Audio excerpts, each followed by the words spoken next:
empty hearts and neon lights. They're playing with my mind. Gotta get out. Assalamualaikum guys. Pada video kali ini saya akan membahas mengenai prosedur pelaksanaan kerja praktek atau tata cara pelaksanaan kerja praktek. Langsung saja kita simak videonya. Kerja praktek dilaksanakan per kelompok, yaitu satu kelompok 2 orang, nggak boleh lebih. Bisa juga 1 orang, terkecuali kamu nggak dapat lagi teman untuk mau diajak kerja praktek. Kalau masih ada temanmu yang mau kerja praktek, kemudian kamu cuma sendiri, terpaksa kamu harus kerja praktek sama dia. Karena sebenarnya kerja praktek ini nggak boleh sendiri, harus 2 orang 1 kelompok. Yang kedua, untuk mendaftar kerja praktek, kamu cukup membawa lembaran surat rekomendasi dari BPA. Isi suratnya, isi nama kalian, misalkan 1. Erdianto, 2. Kaslan, dan isi juga nama dosen pembimbing akademi kamu, dan tanda tangan mewakili 1 kelompok, dan minta tanda tangan juga sama BPA. Kemudian surat rekomendasi itu kamu berikan kepada bagian tata usaha untuk menandakan bahwa kamu sebagai peserta kerja praktek. Yang ketiga, setelah kamu membawa surat rekomendasi dari DPA, langsung kamu mendapatkan surat pengantar kerja praktek dari bagian tata usaha. Sebelum kamu membawa surat pengantar KP itu ke tempat KP kamu, sebaiknya kamu fotokopi terlebih dahulu 4 rangkap atau 4 lembar. Karena itu sebagai persyaratan jika kamu seminar kerja praktek nanti, yang aslinya kamu bawa di instansi tempat KP-mu, dan 4 rangkap itu kamu berikan 1 rangkap ke bagian tata usaha atau prodi, dan 2 rangkapnya untuk kalian, 1 rangkapnya kamu simpan untuk seminar KP nanti.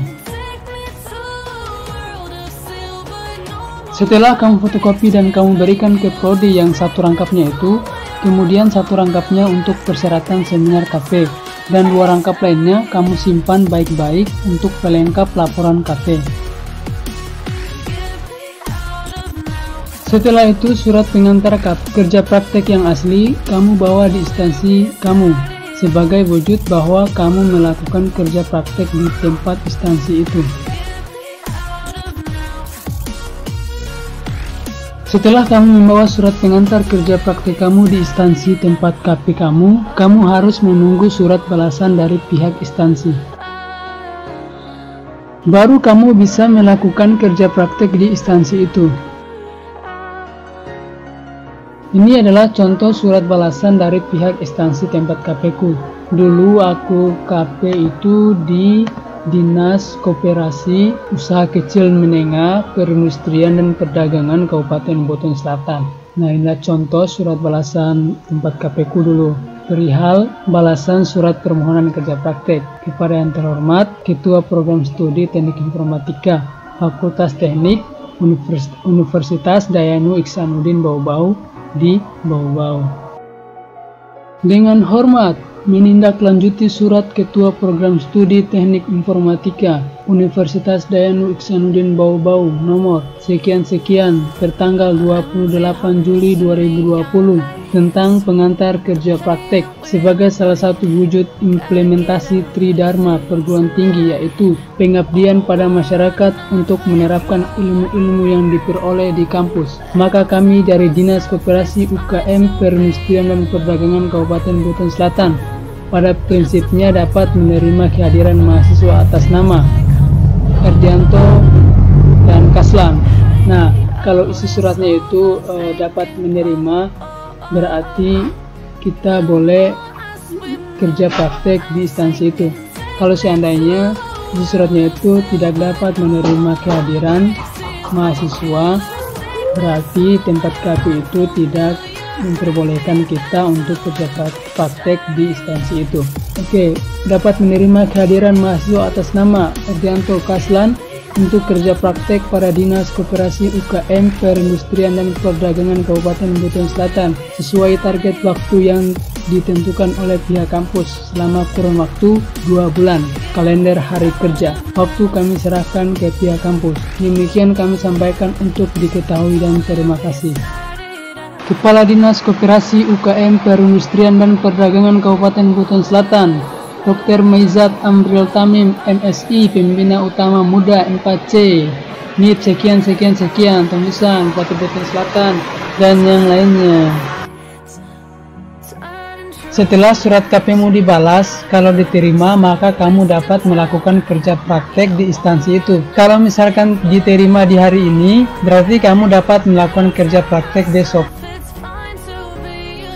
Kalau balasannya tidak terima kalian, maka kalian cari tempat KP lain untuk bisa kamu praktek. Kalau menurut saya sih pasti menerima kalian, tidak mungkin mereka menolak kalian.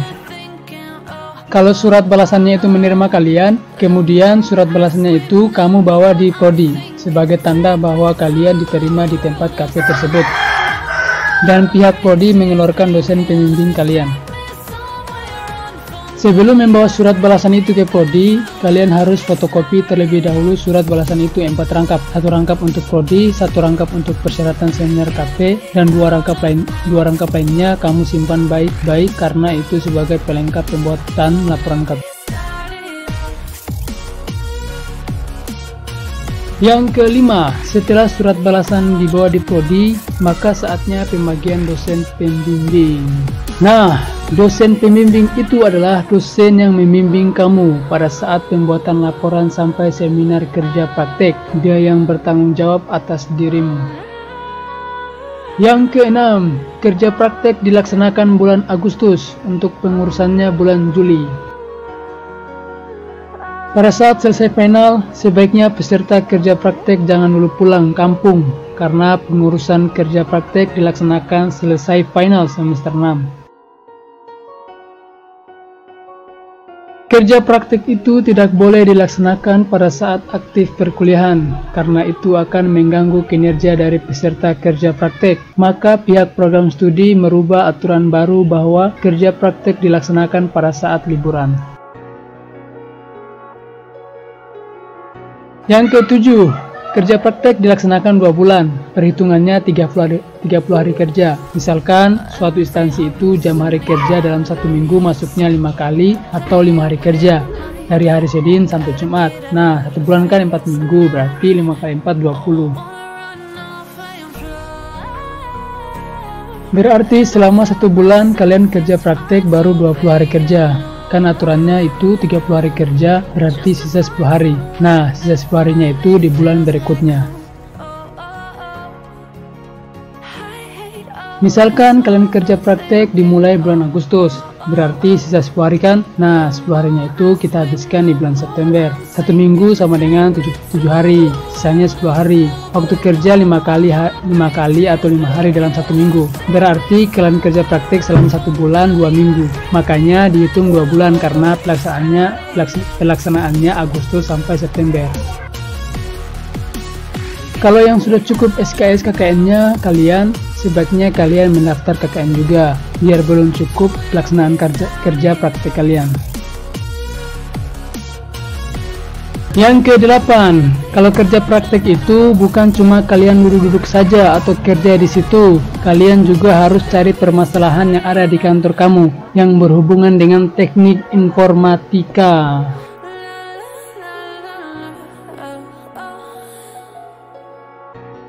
Nah, permasalahan itu akan jadi judul laporan KP-mu. Permasalahan itu harus didiskusikan sama dosen pembimbing lapanganmu, agar dosen pembimbing lapanganmu mencarikan solusi terhadap judul laporan KP-mu. Yang ke-9, dalam melakukan kerja praktek, mahasiswa wajib mengisi lembar kegiatan selama kerja praktek. Untuk mendapatkan lembar kegiatan selama kerja praktek ini, saya sudah siapkan link di deskripsi di bawah.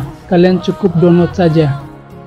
Oke, saya jelaskan dahulu cara mengisi lembar kegiatan selama kerja praktek. Nah, yang pertama kita harus memberikan judul terlebih dahulu dengan judul matriks kegiatan harian kerja praktek. Yang kemudian hari, untuk tabelnya hari ke-1, hari tanggal, misalkan kita kerja praktek dimulai dari hari apa. Kalau saya dulu itu dari hari Kamis tanggal 1 Agustus 2019. Yang kemudian waktu kerja praktek kita mulai dari jam berapa, tergantung dari tempat instansi KP-mu. Kalau saya di tempat instansi KP-ku itu dimulai dari jam 8 sampai jam 4 sore. Nah, yang kemudian kegiatan KP atau kegiatan kerja praktek. Di kegiatan kerja praktek ini harus kita isi dengan foto kita. Kita harus sering-sering dokumentasi atau foto apa yang kita lakukan di tempat instansi itu. Kemudian keterangan ini apa isi dari foto kamu. Di keterangan ini kita sesuaikan dengan foto yang kita simpan di kegiatan kerja praktek. Kalau saya dulu untuk keteranganku itu beradaptasi terhadap lingkungan kerja serta perkenalan dengan pembimbing lapangan dan pegawai yang ada di instansi. Nah, kemudian yang kedua, Jumat 2 Agustus 2019, waktu jam 8 sampai jam setengah 4. Kegiatan KP, isikan foto kalian di hari kedua itu apa. Untuk keterangan saya dulu itu kepala dinas memberikan sedikit mengenai penjelasan apa yang akan dikerjakan di kantor. Nah, untuk matriks kegiatan harian kerja praktek ini kita bawa setiap hari di tempat kerja praktek. Isi sampai 30 hari kerja. Berarti dari hari ke-1 sampai 30 dan seterusnya. Saya sudah siapkan link di deskripsi di bawah untuk kalian download matriks kegiatan harian kerja praktek ini. Kalian sesuaikan saja dengan tempat instansi tempat KP-mu dan apa yang kamu lakukan di tempat instansi kerja. Lembar kegiatan selama kerja praktek ini sebagai pelengkap laporan KP. Pada saat seminar KP, dosen mengetahui apa saja yang kamu kerjakan di tempat kerja praktek. Yang ke-10, setelah selesai kerja praktek, mahasiswa wajib mengambil lembar penilaian yang telah dinilai oleh pembimbing lapangan. Untuk lembar penilaiannya kita buat sendiri. Lembar penilaiannya bisa di-download di link di deskripsi di bawah.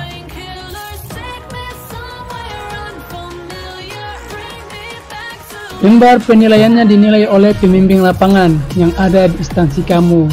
Pilih salah satu pegawai yang ada di instansi kamu untuk dijadikan sebagai pembimbing lapangan. Kemudian berikan lembar penilaian itu ke pembimbing lapangan untuk menilai kalian selama kalian kerja praktek di instansi itu. Lembar penilaian itu kalian simpan sebagai pelengkap laporan KP kalian. Oke, saya akan jelaskan mengenai lembar penilaian. Daftar nilai kerja praktek atau KP, nama mahasiswa, isi nama kamu, kemudian nomor standbook, isi NIM kamu, program studi apa, dosen pembimbing, siapa dosen pembimbing kamu, judul kerja praktek, apa judul kerja praktek kamu, isi. Kalau saya dulu nama siswa Erdianto, nomor standbook 16650091. Program studi saya Teknik Informatika. Dosen pembimbing saya dulu di kerja praktek Jabal Nur, sarjana komputer, magister teknik. Judul kerja praktek saya dulu perancangan sistem informasi pengolahan data pegawai pada Dinas Koperasi UKM Perindustrian dan Perdagangan Kabupaten Buton Selatan. Hari tanggal Rabu 11 September 2019. Hari tanggal ini pada saat Rabu 11 September ini pada saat saya memberikan lembar penilaian ini ke pembimbing lapangan saya untuk menilai saya selama kerja praktek di instansi saya dulu. Oke. Kemudian kepuasan dari kerja praktek. Dulu saya itu mendapatkan nilai 98. Kemudian disiplin, saya disiplin sekali saya. Jadi saya diberikan angka 98. Kemampuan memilih prioritas saya 98. Tepat waktu saya 97. Kemampuan bekerja sama 97, kemampuan bekerja mandiri 98, ketelitian 98, kemampuan belajar dan kemampuan menyerap hal baru 98, kemampuan analisa dan merancang 98. Nilai rata-rata saya dulu itu di tempat kerja praktek di instansi saya 98 dengan huruf A. Batauga 11 September 2019. Penilai Laodemiru SPD MSI. Laodemiru ini adalah pembimbing lapangan saya di tempat instansi saya di Dinas Koperasi dan lain-lain. Nah, untuk lembar penilaian ini kalian berikan pada saat penarikan kerja praktek atau pada saat mau selesai kerja praktek. Misalkan tinggal 1 hari kerja praktek, maka kalian harus berikan lembar penilaian ini ke pembimbing lapangan kalian. Atau juga bisa kalian berikan lembar penilaian ini pada saat kalian selesai kerja praktek, maka kalian harus berikan lembar penilaian ini.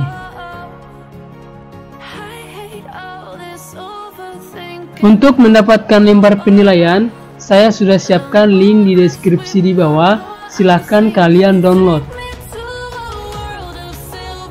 Yang ke-11, sambil kalian kerja praktek, kalian harus konsultasi judul kalian sama laporan kalian ke dosen pembimbing. Konsultasinya setelah kerja praktek berjalan selama 1 minggu. Setelah 1 minggu berjalan kerja prakteknya kalian, maka kalian sudah bisa mengkonsultasikan judul kalian.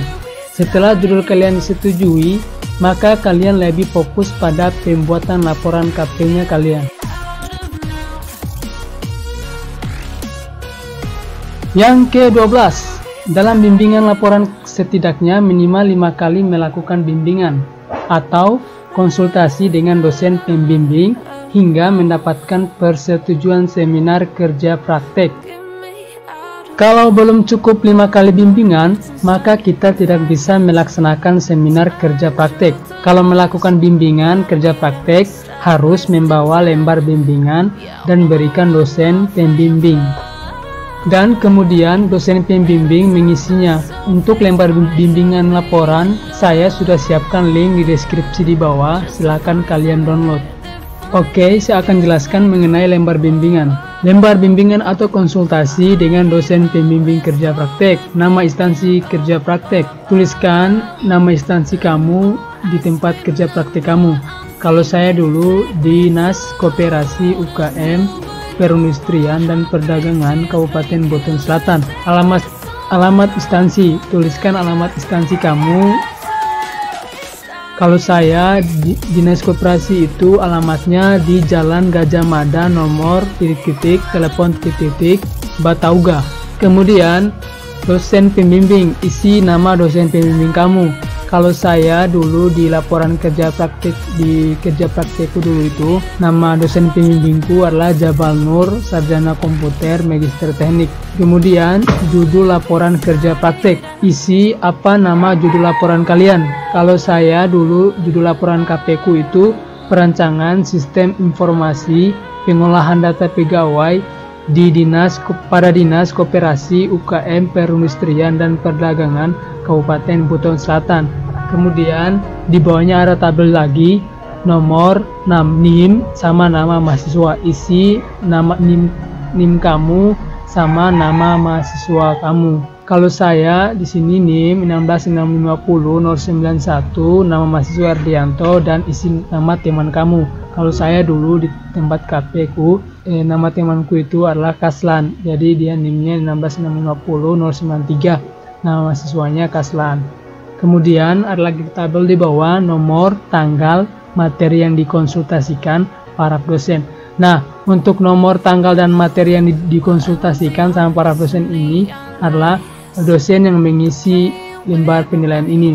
Kalian cukup mengisinya dari nama instansi sampai di tabel nomor, NIM sama nama mahasiswa. Untuk nomor, tanggal, materi yang dikonsultasikan sama para dosen, ini biarkan dosen pembimbing kalian yang mengisi materi yang dikonsultasikan sama tanggalnya, sama parafnya.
and starting fights, turning truth to lies.